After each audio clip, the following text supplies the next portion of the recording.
Hello everybody, John back here again with another video. Today I bring you another top 5. Yes, it's that time of the week again, and I'm here to give you another Batman vs. Superman orientated top 5. Now, if you don't know what that means, basically, on my segment of top 5 lists on my channel, for preparation of the release of Batman vs. Superman, which is, if I'm not mistaken, exactly 1 year from now.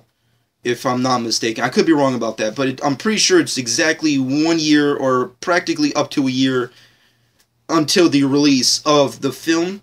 So I've been doing top 5s dedicated for the film, and now I'm giving you my top 5 Batman animated movies list. I gave you previously my Batman movies in general, but now it's time to talk about the animated features from DC's animated universe, if you will. Now, for the specific top 5, I do have a specific criteria. I will only be choosing films that have Batman as the main protagonist or as a co-anchor, for instance, the Superman and Batman crossovers, but I will not be choosing, for the specific list, any of the Justice League films or any of the Lego films. And let's get right down into this list. I don't want to continue dragging this on. Nevertheless, coming up at number 5 on the list has to go down to Batman Gotham Knight. Now, Gotham Knight is definitely a very interesting topic, definitely a very interested anthology film series, if you will, and I personally love it because it brings two of my favorite things of all time and mashes them together, which is 1, Batman, and 2, anime. You know, basically, Gotham Knight, if you've never seen it, I'm pretty sure you can see possibly the majority of the anthology Gotham Knight series on YouTube right now, if I'm not mistaken. But basically, if you've never seen it, spoilers, essentially it's basically the Animatrix, except you take out the Matrix series and put in fucking Batman. That's essentially what it is. It's multiple different storylines within the Timverse/Nolanverse, and basically it takes place in between Batman Begins and The Dark Knight. It's not specifically stated that it is, but if you wanted to, you can consider it as does. That's why it's both not official. It's like an unofficial part of the Nolanverse, if you will. That's what I like to consider it. But it can go either way. It can either go with the Nolanverse or it can go with the Timverse. It really depends on your personal preference. For me personally, I go with both because it both depicts Kevin Conroy as Batman, which is awesome, and of course it shows like the usual type of Timverse kind of storylines, and on top of that it also has the realism and the very tech-based weaponry that Batman uses in the Nolanverse, and not to mention it features various characters from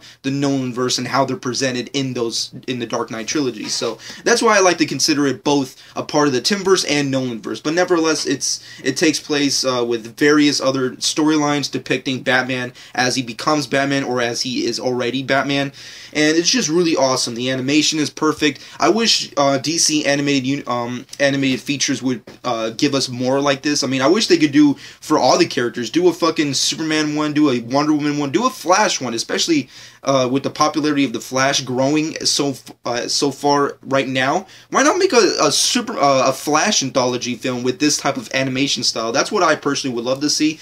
But nevertheless, Gotham Knight is just an awesome anthology, and of course features Kevin Conroy as the Bat himself, which is always great. But that's why it's pretty much on number 5. But moving off of that, going to number 4 on the list has to go to Batman Beyond, Return of the Joker. Now, Batman Beyond, Return of the Joker is definitely one of the all-time faves when it comes to Batman fans. Batman Beyond is, of course, for those of you who don't know what it basically is, it takes place a few decades post the Batman animated series, where Batman's obviously way too old to physically be Batman anymore. So he brings in a new protege to take on the mantle of the Cape and Cowl, the Dark Knight. But it's a more of a technology-based Batman. It's, of course, takes place in a futuristic Gotham City, and, of course, Terry McGinnis is the new Batman. And Batman Beyond is just an awesome series in and of itself. I mean, like, you would think that, oh no, only Bruce Wayne could be Batman. After watching Batman Beyond, you're like, fuck, I want to see more Terry McGinnis. Terry McGinnis is a badass. He's awesome. He's fun to watch. He's definitely the complete opposite of Bruce Wayne Batman. And it's just awesome to see those various storylines that we got to see with that animated series. And they gave us an awesome direct-to-video feature Return of the Joker, which is, of course, as the title hints, it's the return of the classic Joker taking on the new Batman and trying to seek revenge and destroying the lives that kind of took away his life in the previous animated series. He takes on the Robins, he takes on the police force, he takes on old Batman, he takes on new Batman. It's just an awesome, badass storyline. The animation is great. Mark Hamill returns as a Joker, which is always badass and the shit, which of course makes sense. Who else could play the Joker other than Mark Hamill, especially in the Timverse? But nevertheless, Return of the Joker is awesome, and that's why it's on number 4 on my list. But anyways, moving off of that, going to number 3 on my list has to go to Batman Under the Red Hood.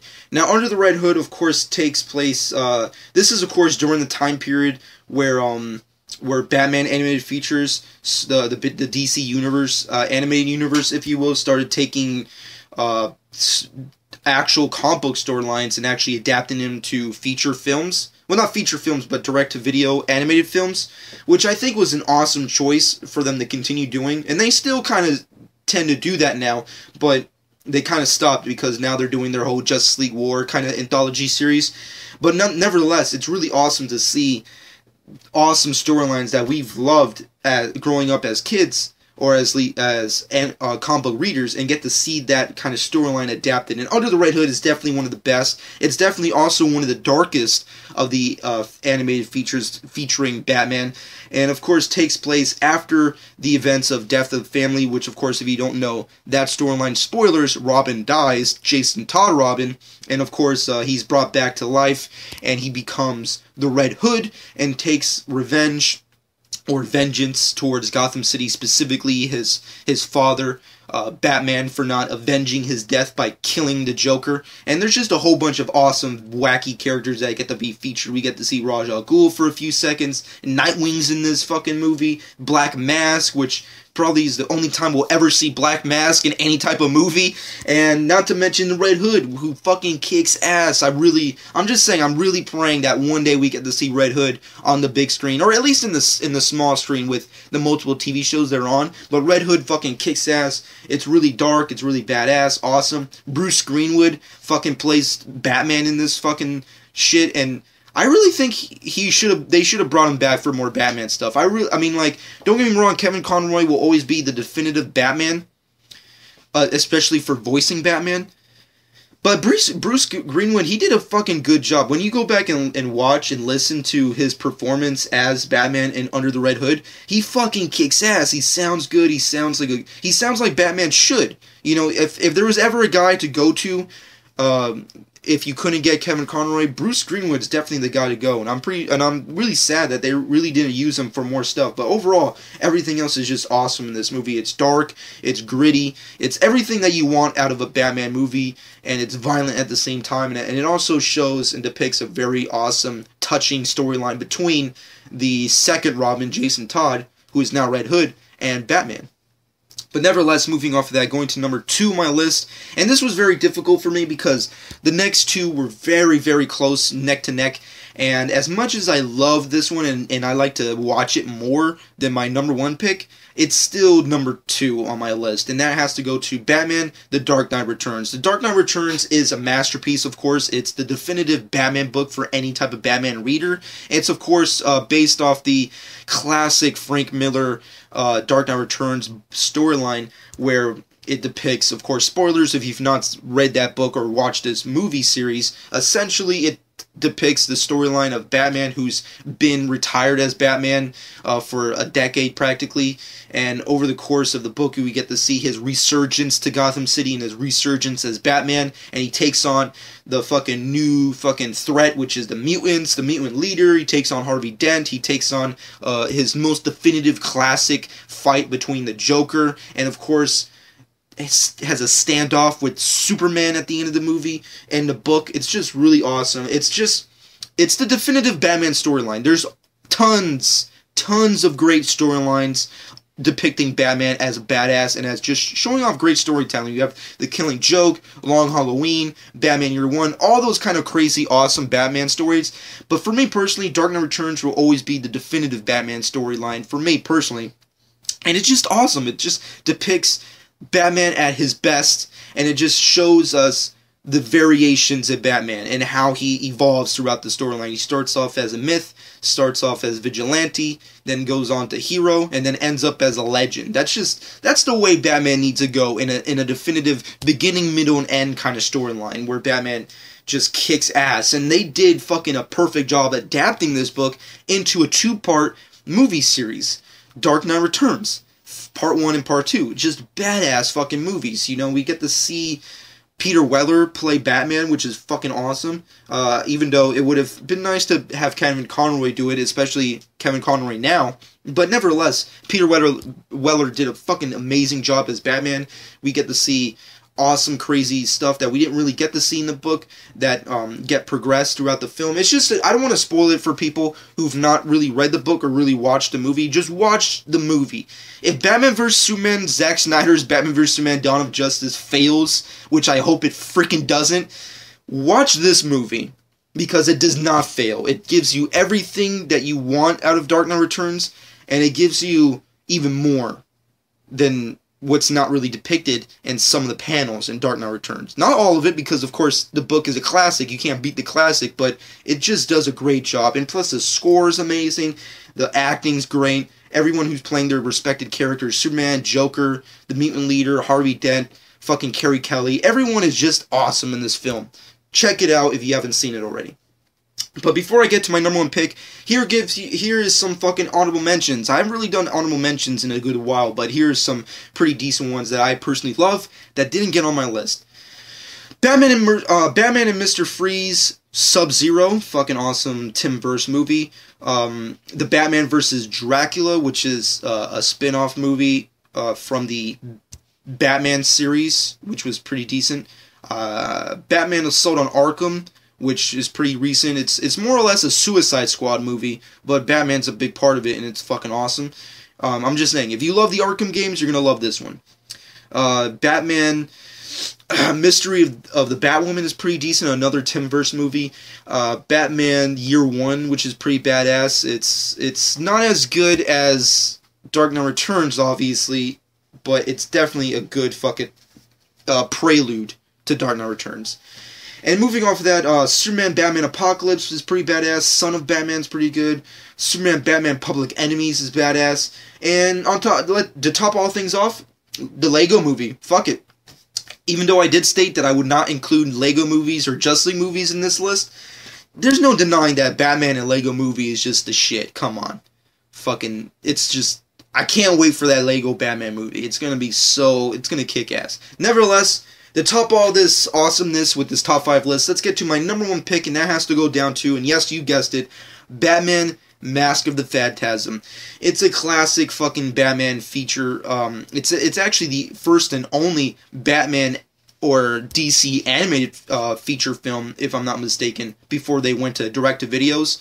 And I really wish they could have kept that reign. I mean, granted, it's better that the DC animated features get presented on direct-to-video, because that means we get to get it sooner, and we don't have to fucking go to the theater and waste time with a whole bunch of assholes or what have you, and who don't really respect the content. But overall, every single thing that they've done is just awesome, especially what they've done with Batman. So I wish they could have at least kept that trend. But nevertheless, Mask of the Phantasm, there's no denying that it's a badass movie. I mean, like, it's Batman Begins before there was a Batman Begins. I mean, it's just badass. I mean, if you love the Batman animated series, you're gonna love this. It's spoilers if you've not seen it, but essentially it tells the storyline of Bruce and a former lover and how they come back to Gotham City and try to start a new life, and we get to see the evolution and de-evolution of their overall romance, and how that leads these two characters to go on to their separate lives, where Bruce Wayne obviously goes on to become the Batman, and how Bruce's significant romance in this movie becomes the Phantasm. And essentially there's a whole bunch of other really crazy wacky stuff in there. We get to see the Joker here as the main villain. Also, we get to see a little bit about his origin, which is not really told, but it's implied, which is so fucking tight. That's the way you do. I'm just saying. No offense to Batman 89, but that's the way you tell a fucking origin story. You don't fucking tell a lot, you just show a little, which fucking tells a lot. Just by implying things. That's how you fucking do it. But nevertheless, everything about this movie is awesome. If you love the Timverse, if you love the Batman animated series, if you love Batman just in general, you're gonna love this movie. I don't want to spoil it for for more people, but if there's one scene that I can pick out that makes me fucking just want to explode with Batman-gasms, bat-orgasms, if you will, has to go down to the sequence in this movie. Spoilers, but there's a specific sequence where we get to finally see Bruce Wayne don the cape and cowl for the first time. And there's this really awesome, iconic sequence where it's all in shadows, and he just looks at the cowl, he puts it on, and he looks at Alfred, and Alfred just drops his shit, and he's all, jaw dropped, kind of like us, and he's like, my God. And that's the fucking definitive Batman sequence on the animated fucking features. Along with all the fucking epic shit that happens in the other movies, specifically Dark Knight Returns. I mean, come on. There's nothing could beat Batman vs. Superman. That's fucking awesome. But nevertheless, Mask of the Phantasm is a fucking classic. If you've not seen it, check it out. But that has been my top 5 list of my favorite and best Batman animated feature films. Now, of course, if you did not agree with anything, comment below. Let me know what you personally thought. Let me know what you personally thought of about my top 5 in general. And of course, like all my top 5s, these are subjective. They're my personal opinion, they're my personal list, so you don't have to agree with everything, so that's why there's a comment section below. Let me know what you personally thought. Subscribe to my channel if you've not done so already. And next up on this line of top 5 lists, my next one for the specific series will be my Superman, my top 5 Superman animated, DC animated feature films. Nevertheless, subscribe to my channel if you've not done so already. I hope everybody enjoyed. This has been John 12.